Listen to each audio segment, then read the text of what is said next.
Hello, this is Gerald van Was. This is a video which goes a bit further than what I talked about in the previous videos. I talked a lot about the way how letters and letter combinations also can be compared to a formation process. I also gave a lot of attention to how letters are like orientations in time and space. Now let us compare it to the real frequencies of the letters and the way how these frequencies appear. It seems a little bit, if you start to compare it, that it still has the same idea as if we use language not just to describe the object. It is as if we do a kind of echolocation. So we have the frequencies and we see a variation, and these variations are exactly how these frequencies look like. And I will start with some videos to demonstrate that, to show you as if it truly is about these echolocations, localizations. And I will start with the first three letters, also with the letters of in my scheme.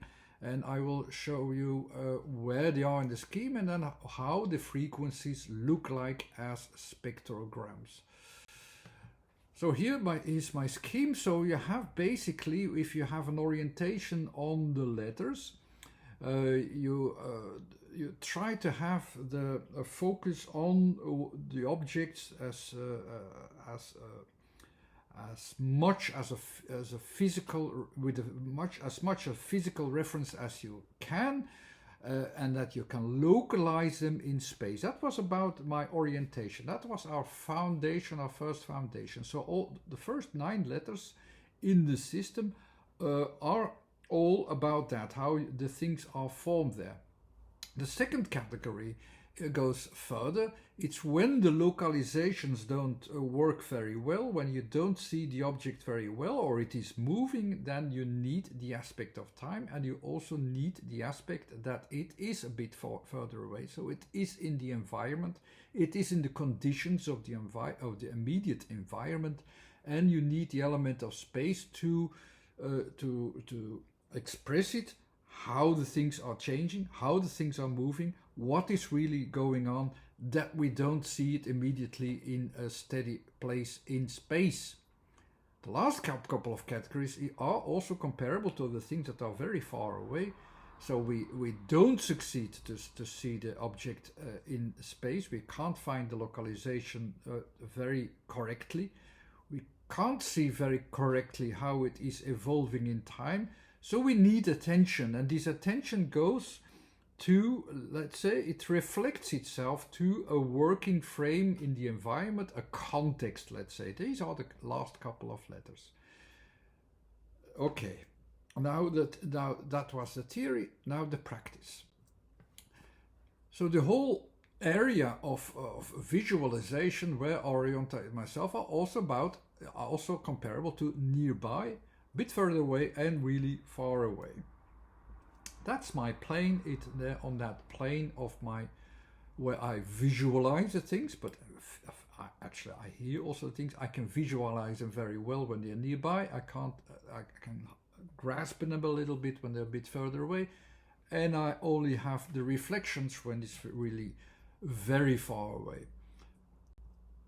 And the sounds that I produce to express the letters, it is as if I'm going to try, like a bat, I'm going to try to sense where are the objects.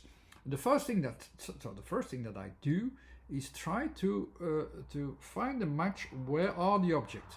It is as if I have a local, a very basic frequency, and it's just an imaginary thought, but it fits with that idea, and I bring it I bring it forward, and it reflects itself to the objects, and so that I can try to see, okay, how many objects do I see? What do I see exactly? The A is the first letter, so the center point of a starting point of the first region, and the first region is about that localization. I try to localize the thing so that I can be objective, and I can see how many objects there are, what objects there are, what I can see, what can I distinct in my vision here. And when I compare to the frequencies, they are also on the first frequency, the 1000 hertz or 1 megahertz. There are the frequencies. So they are the basic frequencies. Yeah, accidentally also the first one that are measured, that are also on the number 1 zone, let's say, that fits with the first region and the first attention. So where do we have it? Where do we localize it? It bounces at the beginning of the object, bounces again at the outer object, and then somewhere in between it will make this estimation. Okay, there's the object, there in between is the object. I don't see the exact size, but I can already hear it, or I can focus upon it, and I have more or less an idea already where it is, what size it more or less has. That's my estimation. That's the A. That's my first attempt to make a real significant localization, physicalization, objectivation of what I'm talking about, let's say. So this is the object, the subject, what I will use in my reasoning. The A is the first foundation of the whole logic of building up further.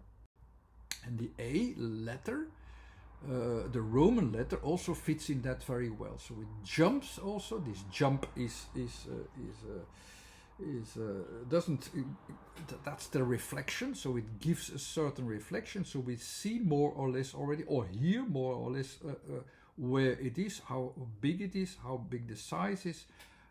We don't see it exactly, but we have already an idea, and we take somewhat the middle. That's the kind of reasoning we also use in A, in the logic that we use with the letter A.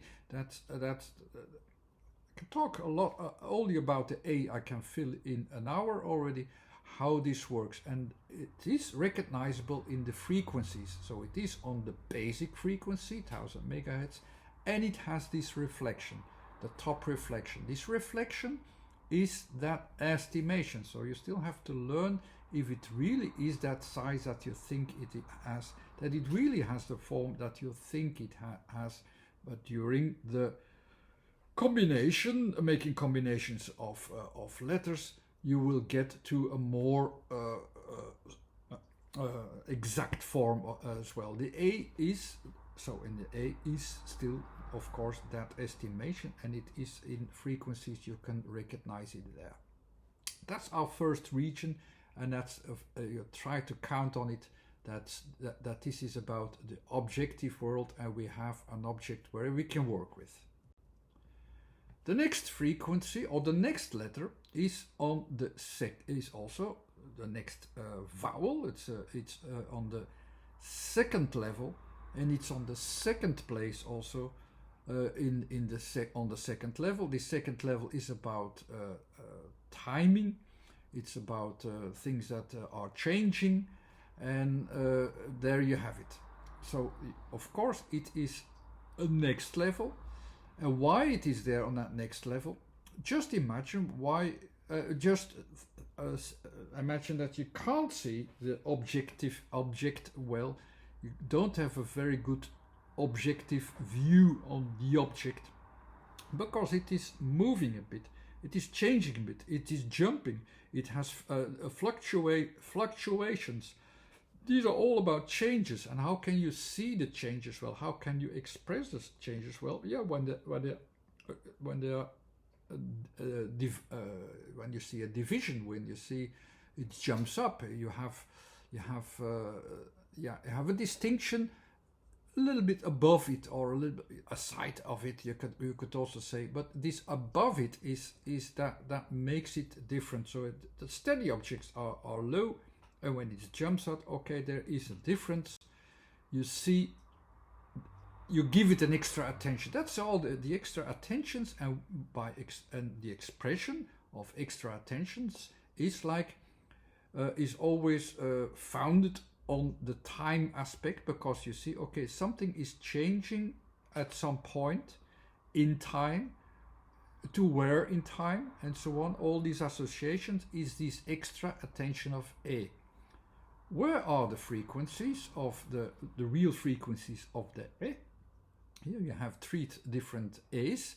You have the E, the E, and the E, all slightly comparable as from frequencies, but that's not what I'm going to talk about now. This is the E that you see there in frequencies, and the letter, the Roman letter, expresses it very well. It's over the middle. It jumps over the middle, but it can be anywhere in between in all of these zones, because it changes, and it changes over time. So that's the extra attention. So it's something says, okay, and it also with the frequencies, it gives you the extra attention. Hey, something is changing here. Something is in change. Something. So there's something in time that you have to pay attention to. That's what the E letter is expressing there. We hear it, and we also understand it by hearing it, and we associate it correctly, unconsciously, of course, again, because people really don't do a lot of things are not very consciously, but we react to it accordingly, and we hear it in the right frequency, and we react to it accordingly. We give it this extra attention. Last category is of course the third letter, the third vowel is in the third category, the third level also of understanding. It's that all those things that are far away, and the third letter in the system of the third system, where it is also about the real starting point that you can do something with it, to start to recognize it well in the third region. That's what it presents. It's the letter E is in that position. That's the third vowel. So what are the features of that letter? So when we don't see the object in space steadily, so it's not steady, so we can't pinpoint a really steady point in space, but we also can't have a steady idea of where the things are going, when they are going, in which direction they are going. So we don't have an orientation in space, we don't have an orientation in time. It needs more attention, and this more attention is the context. This context is within this context we can then follow what is changing in time as well, what is really changing and in which direction, with its variations, with its fluctuations, because it's not very study it as horizontal, vertical, diagonal. No, there are variations, and these variations can be followed only by the attention of keeping the context intact. And here it is. You see the context around it. What do you see in the frequencies? You see still the frequency of the 2 megahertz, which is about timing, about communication. But what is new is this third frequency and above. These are the frequencies of the feedback system, which dominate now. Now the feedback is really dominant. Always there is feedback. With the A there is already feedback, but the feedback was minimal because we already know the object. We only don't know exactly. These are the details. There are some details we don't see. In the second category, of course, there was feedback as well, but it is already in communication. So we try to make to solve that there. But in the last category, the feedback is the most dominant one. It's the feedback You see some reflection on the bottom, so that you can see where do we start from, from 0 megahertz. And there's also the reflection almost to infinity from 3 megahertz onwards to infinity. We don't see where it's going. We can't see, or we can't hear the full frequencies well, but we know it is reflecting. So we try to have the context, and within that context, according to what the reflections are, this behavior of the movement, we can continue to follow and use it as a starting point. That's the basic idea beyond the E, and that's what you can see in the E. So this is a frame with attention where you see the movement, and the Roman letter basically says, okay, we deal with all these frequencies, with all of it. So I hope you enjoyed. This was a first video of a new series, which compare the orientation in space and time to the real frequencies that you see, as if we are bats and we are expressing the reflections on the objects, and in this case we had 3 options. You either saw the object in space as a steady point A, or as a moving point A, or A, the A, in English it's the A, or we had a moving point, that's the letter or the last category, where you have to pay really attention to where is it really going, and to which space and time is it going. What are the conditions, so that I know how to deal with this idea of the E. I hope you enjoyed this. There's a short URL there for the previous videos, and you can subscribe to the YouTube channel if you like this video and you didn't do that yet. Thanks again. Bye.